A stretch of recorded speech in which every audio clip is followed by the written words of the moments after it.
ظاہر ہے یہ احتجاج جو پتہ چلا پی ٹی آئی بھی یہ کہتی ہے، ان کا کلیم بھی ہے اور عمران خان بھی یہ سمجھتے ہیں کہ یہ احتجاج ان کی رہائی کے حوالے سے تھا کہ ان کو رہا کیا جائے۔ تو آپ سمجھتے ہیں سر کہ عمران خان کی رہائی کیا اس قسم کے احتجاجی تحریک سے ہو سکے گی؟ جی، میں آپ سے یہ پوچھنا چاہوں گا کہ کیا عمران خان صاحب کسی ڈپٹی کمشنر کے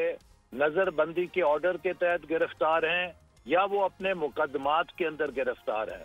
اگر وہ انتظامی آرڈر سے نہیں بلکہ مقدمات میں گرفتار ہیں تو پھر ان کی رہائی کا فیصلہ صرف عدالت کر سکتی ہے، حکومت نہیں کر سکتی۔ ان کو اپنی بے گناہی عدالتی عمل کے ذریعے ثابت کرنی پڑے گی، جیسا کہ ہم نے ان کی حکومت میں جب جھوٹے مقدمات کا سامنا کیا، میں نے بھی کیا، اور میں بھی اسی جیل میں رہا، اسی سیل میں رہا جہاں آج خان صاحب ہیں، لیکن ہم نے نہ امریکہ کی کانگریس کے پاؤں پکڑے، نہ ہاؤس آف لارڈز میں جا کے ہاتھ باندھے، نہ اقوام متحدہ کی منتیں کی۔ ہم نے اپنے مقدمے پاکستان کی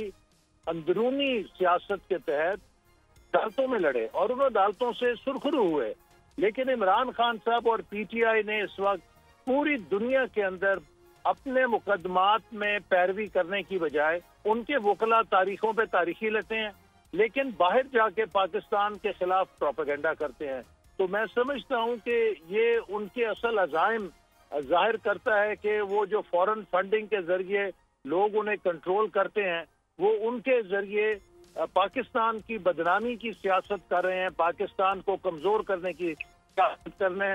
کے ساتھ وہ اپنے مقاصد حاصل کریں۔